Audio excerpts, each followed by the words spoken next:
Okay, we welcome Coach Tartamella. We'll do an opening statement from Coach, and then we'll open it to questions. Again, just raise your hand. We'll get the wireless microphone over to you. But opening statement from Coach. Yeah, I mean, look, I thought it was I was really pleased with how we played for the better part of the game. I thought it was a typical game that you see with Marquette, and whether the pace favored them at the time, I thought it also favored us. So I think the way that the game went up until where our execution trailed off, and theirs was better late in the game. I thought we did a lot of really good things, and so look, the finish of the game is obviously disappointing. I think again, as the first game of the day, you see the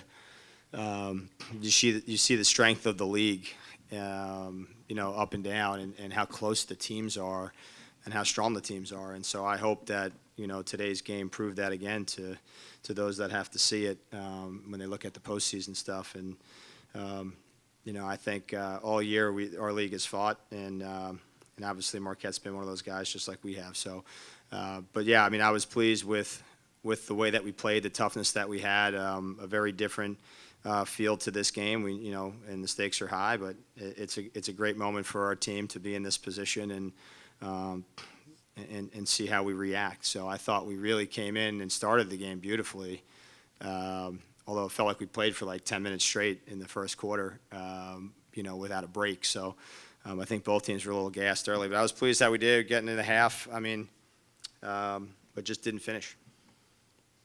Questions for Coach? Again, raise your hand. JC will get the wireless microphone over to you. We'll start here, second row all the way on the right side. Don't mind passing that down. You just introduce yourself. I'm Kaylin from the Marquette Wire. So King, Carlin, and Marotta combined for 50 of the 57 points. What kind of made it hard to stop that trio tonight? They do what they do. I thought we did a good job in kind of curtailing Marotta. Obviously, she got foul trouble in the first half, so that did help. But with the way that we were trying to defend, I thought we were playing really well. I think we probably, we were trying to grind as much as we could with the lineups that we had out there and seeing how people were going to be when they came in the game. But no, I mean, they're great. They're good players. I mean, that's why they have a solid team. I mean, they're disciplined, and obviously Carlin gives them a big boost when she plays well, and we kind of allowed it. So, I was, like I said, pleased with the way we rebounded early, and now you see it at 12, which is probably the smallest margin in the two games. But no, they stay steady throughout the game. They don't get rattled, and so they're disciplined, and that's why it's at times hard to be able to fully stop them. You try to limit them when you can, but if we had probably been able to either lower Carlin's output even a little bit, it's a different game. So, Here in the front row, Tim. Coach, you talk about Marotta, neutralizing her with foul trouble in the first half, but that fourth quarter seems like she really took over. What were you seeing from her in terms of, how she was able to penetrate the defense and get the kind of looks that, she's been making for 4 years, especially in the mid-range game? I mean, she just gets to her spots, and so we didn't do a good enough job. I thought we did a good job getting around a couple times. We got caught on a couple switches that we need to be better with. But no, she finishes. I mean, when she's playing well, she's obviously an All Big East player for a reason. So, she just played the way she does. And so we didn't get her off her spots enough, I thought, in the second half. Front row here on the left. Hey, Coach T. Baker with the Next. Can you talk just a little bit about Raven People? She had 10 rebounds tonight, and just what she brings to the court in the post for y'all. No, Ray's been our unsung hero probably all year. I mean, her development in the years that she's been here is pretty phenomenal, in how she's been able to transform herself not only as a player but just physically, and has put herself in a position to have a pro career, I think. And she's been the anchor defensively for us. She really does a good job of rebounding and I think being a great wall for us in there. And obviously we continue to want her to push it on the offensive end, but I thought she did a really good job of helping us defensively where, she played almost the whole game. So it's hard. We put a lot of pressure on them to be good, and maybe we tired out a little bit. We'll do Johnny over there on the left side. Hey, Coach, Johnny Soper, Big East Digital. In the last 5 minutes of the game, was there anything schematically that changed, or did it just come down to they made the shots in that moment? No, I mean, I think, you know, they had more bounce to them and probably had a little more energy. But no, they got to their spots. They executed better. They made the shots they needed to make, and we didn't. You know, and that's what it comes down to. We've been pretty good in most of these games that have come down to it in the fourth, and today we weren't. So, you know, I mean, I told our team, look, I mean, there's not a reason at all for us to ever hang our head and walk out of the locker room. From where we were a year ago to what we've done all year, the things that we've accomplished, and being able to have the wins that we've had, and really have no bad losses, I mean, I think is probably the better thing that I look at for us as a group. You have a win at UConn on the road, you know, we have a win against Marquette and Creighton, but to have no bad losses, I think is pretty amazing. And I've coached a long time, and you hate those when you end the season, obviously. But yeah, I mean, look, I couldn't be prouder of this group from where we came from. You know, they shattered some things this year, and I think it's a great springboard for our program. And you know, you take chances both ways, right? And so I think a lot of these players found a home that they fell in love with and were able to succeed, not only on the court but off the court. And so that whole group I love. I mean, they've got me for life, like all these kids. But this group particularly, we got more to play. So I'm not, you know, the season's not over. You know, as I told them, a lot of teams lose in these games and the season's over. That's not the case here. You know, we have to wait now and see. But as I said, I think the Big East is on display again, and I think you're going to see it all day and how hard this league is. And I hope that everyone took notice. Anything else for Coach? All right, we'll wait and see your name called on the selection show, and I think you got your fan club here in the second row. We're going to let you We go do, and yeah. hang At out least with there's them. no tears, so I appreciate that, guys. Yeah, all right. Thanks, Coach.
Okay, Marquette's on their way.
Okay, we welcome in the Golden Eagles. They'll play in the semifinals tomorrow at 3 against UConn. 7th consecutive semifinal appearance for Marquette in the Big East tournament. We'll start with an opening statement from Coach and then questions first for Chloe, and then we'll let her get back to the locker room, and then we'll take questions for Coach. But first, an opening statement, Megan, and congratulations. Thank you. Well, I'm just thrilled. What a great game by our team. I thought just our grit and toughness throughout the 40 minutes was really impressive.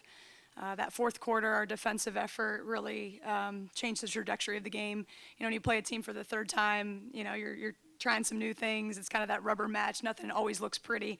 But I'm just so proud of our grit led by, you know, Chloe Marotta, especially her second half. All right, raise your hand. We'll get the microphone over to you from JC. We'll start over here on the left side, second row, the Marquette wire.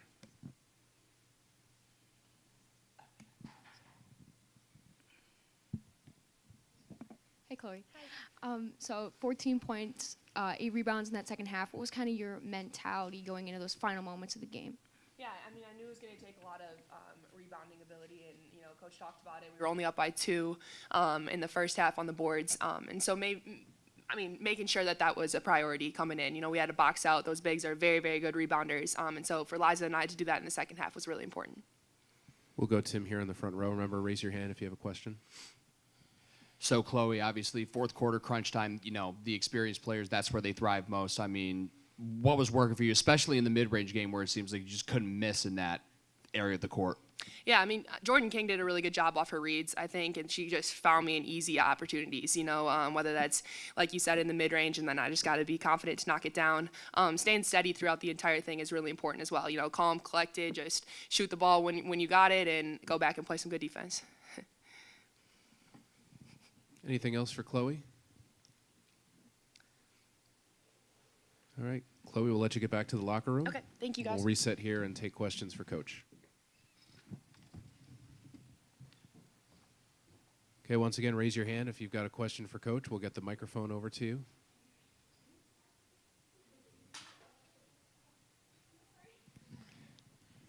We'll start over here again on the right side of the Marquette wire.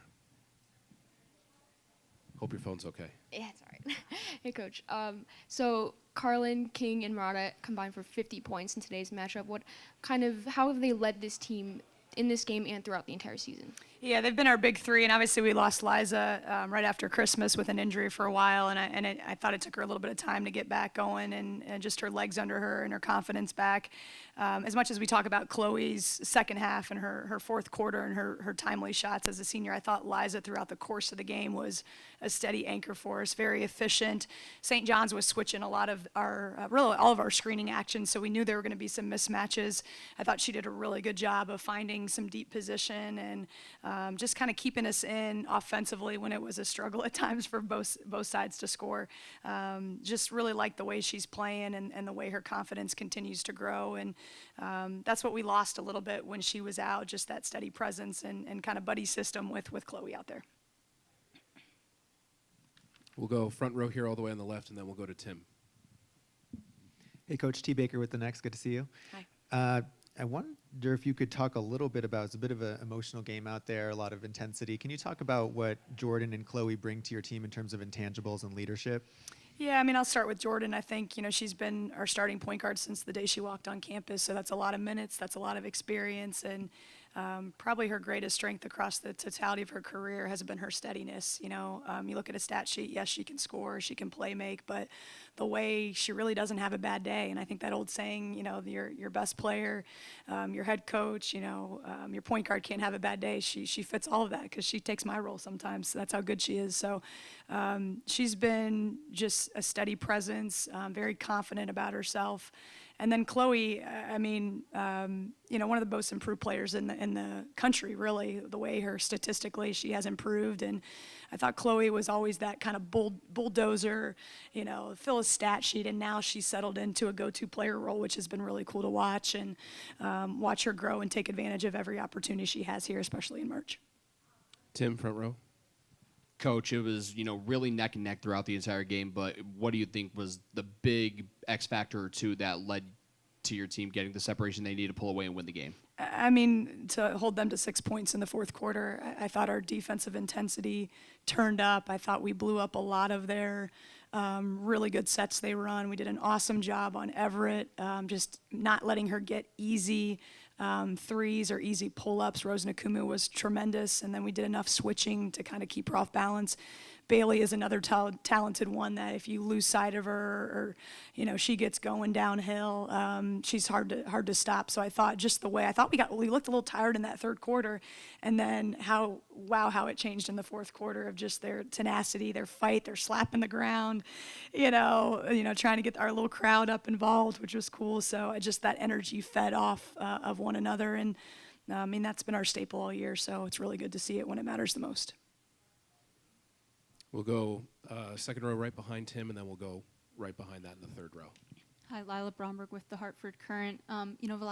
Just looking to this next matchup, the last time that you guys, played UConn, you were able to knock them off at home. Just how can you build off of that going into this next matchup, and how much does, them having AZ Fudd back change things for you guys? Yeah, I mean, for them to have Fudd back, I'm sure is a huge boost, and they're just getting more depth on their roster, right? I mean, they've had a lot of injuries as it's been documented throughout the course of the season. She's one of the best players in the country, and we had an amazing night, an amazing moment out at the Al McGuire Center, a few weeks ago, beating UConn, and historic for our program. But we also understand UConn in March is definitely different, and again, we're going to treat it as a very separate entity this third game. We're definitely not resting on what happened out at our place, and obviously we know when it's a one and done mentality, we're resetting ourselves. They will as well. And again, just super excited to get this win and have the opportunity to be in this facility. We'll have a lot of UConn fans, and we'll have our little small group, and it's kind of same thing, us against the world sometimes. Here, right in the middle, third row. Hi, Megan Gower, her Hoop Stats. You talked a little bit about the defensive effort on Everett and Bailey today, but how do you hope that translates going into tomorrow to set the tone against UConn? I mean, it has to be 100 times better, probably. I just think the most difficult part about UConn is their size and physicality. Dorka and Edwards leading the way with that, and they're just, when we're 6'1" and physical, they're 6'4" and physical, or 6'3" and physical, and just pound you. So we're gonna have to get some quick recovery. I thought the last time we played him, we had some pretty good position defense, but it's gonna have to be, again, 5 people defending and turning it up another notch. Obviously with Fudd back, she gives them a different kind of outside threat as well. So we're gonna have to be better. We'll figure it out tonight and early tomorrow, and then, go have fun and play. Coach, thanks. Thank you.